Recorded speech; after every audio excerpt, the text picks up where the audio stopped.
Thank you, Nicholas.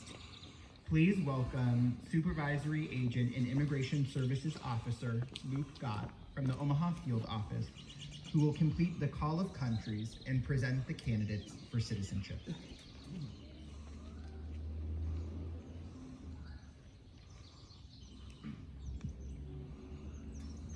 May it please this ceremonial court, the following people have been examined by United States Citizenship and Immigration Services Officer, and each of you has been found eligible for citizenship. As I read your name and country of birth, please stand and remain standing until you've been instructed to take your seats.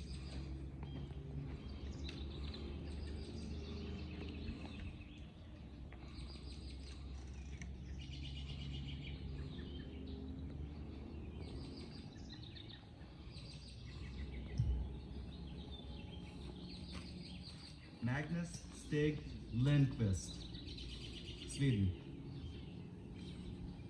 Hafin Sarah Hussein, Iraq. Brenda Liliana Aguirre Gonzalez, Mexico. David Jonathan Sanchez, Mexico. Circe Joseph Circe, Somalia. Sandrine Esther Ndovo Becolo, Cameroon. Miguel Angel Garcia Lopez, Mexico. Evelyn Besem Jebi, Edgeby, Cameroon. Maria Teodora Flores Echeviera, El Salvador. Nang Win Win, Burma. Edwin Izaguirre, Honduras. Wendy Jasmine Santizo Juarez, Guatemala. Anatoly Vasilovich Bialeshov, Ukraine. Joy Linton, Thailand. Ah Mu, Burma. Lazaro Noriega, Cuba. Nacha Penba Zembiski, Congo, Kinshasa. Juana Faiz Lopez, Guatemala. Maria Vitalivna Brecha, Ukraine. Marian Nilza Yenge de Guzman Malari, Philippines. Mojbe Hajo, Iran. Du Minh Vo, Vietnam. Han Thi Mai Phan, Vietnam. Antonio Ariano Almontes, Mexico.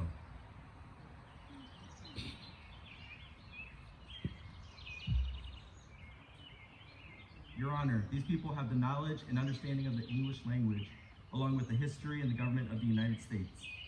The government now moves that they be admitted to citizenship upon taking the required oath of allegiance and the name changes requested be granted. Thank you, Mr. Gott. On behalf of the court of the District of Nebraska, the court hereby grants that motion of admission for each and every candidate for citizenship. This time it is my honor to administer the oath of allegiance. If you'd be so inclined to please raise your right hand. Do you and each of you hereby declare on oath that you absolutely and entirely renounce and abjure allegiance and fidelity to any foreign prince, potentate, state, or sovereignty of whom or which you have heretofore been a subject or citizen, that you will support and defend the Constitution and the law of the United States of America against all enemies, foreign and domestic, that you will bear true faith and allegiance to the same, that you will bear arms on behalf of the United States when required by the law, or that you will perform non-combatant service in the armed forces of the United States when required by the law, or that you will perform work of national importance under civilian direction when required by the law, and that you will take this obligation freely, without any mental reservation or purpose of evasion, so help you God. If so, answer, I do. Thank you.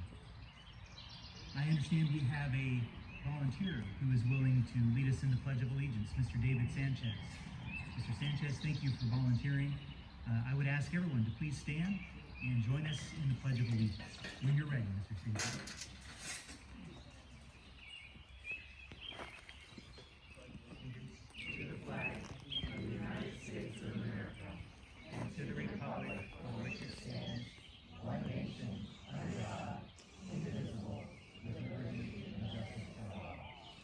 Thank you. You may be seated.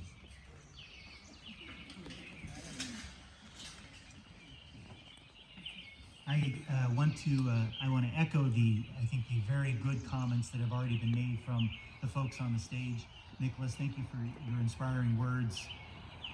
I would like to keep this brief, but I want to congratulate you, just as they have, for this very momentous occasion. What an achievement that you all have received. I am humbled to play but just a small part in this important and meaningful ceremony to each of you. I also extend a thanks to your family and friends who came out here to join you and to support you and to be with you on this special day. How's everybody holding up? Is it too hot? Or are you okay? You should try wearing this outside. All right? My name is Ryan Carson. I'm a United States Magistrate Judge for the District of Nebraska. And again, I'm very honored to be here with you. Today you join us as citizens of the, and I emphasize bold and italicized, United States of America. That has meaning. Throughout the history of this great country, people from different places, backgrounds, and experience have endeavored to become Americans, whatever that may mean, American citizens, and to enjoy the freedoms, the opportunities, and the happiness that that status brings. I think, as some of the other speakers have shared, Nicholas and Tim and Lori and Michael, and from the delegation, this is a fitting place to have this ceremony, the Homestead National Park, because settlers and pioneers many, many years ago had the same hope, the same vision, the same dream that you all have, that motivated you to go through and to learn what you needed to learn to be here today. It has come at personal sacrifice, both personally and financially, I have no doubt. A great expense for you to be here today. I want to share, though, that, and this is important, that no matter who you are as an individual, you are entitled to the equal protection of our laws and the rights that are embodied in our sacred Constitution.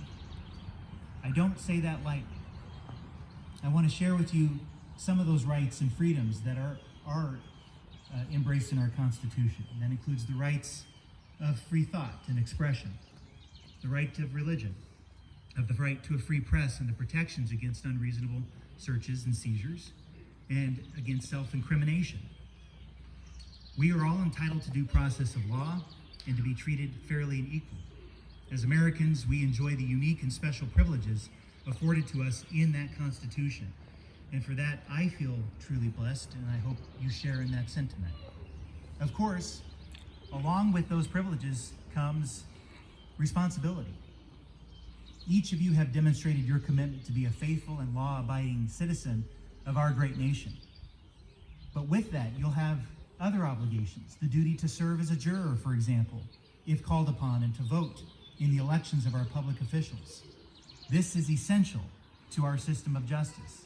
I want to quote one of our founding fathers who said, and I think this is very appropriate, as citizens of this democracy, you are the rulers and the ruled, the lawgivers and the law-abiding.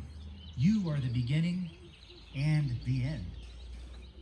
One of Nebraska's, and I think this is also fitting, greatest pioneer authors who wrote about pioneers, Willa Cather, said that the history of every country begins in the heart of a man or a woman. And the history of America, I have no doubt, begins a new chapter in your hearts. Each of you who stood up here and took the oath and decided to join us in this grand experiment and endeavor. America will be enriched by your citizenship and your decision to join us, and your participation in our democracy. Now, while you will certainly benefit from your citizenship, we as a nation have become better and more complete because you have made the decision to join us. We have folks from all walks of life and all over the world. They say that out of many becomes one, and that's certainly the case here. We have individuals from Cameroon, individuals from Cuba, Iran, Iraq, Somalia, many other countries that have decided to join us. I'm honored that I can count you now as a fellow citizen of this country.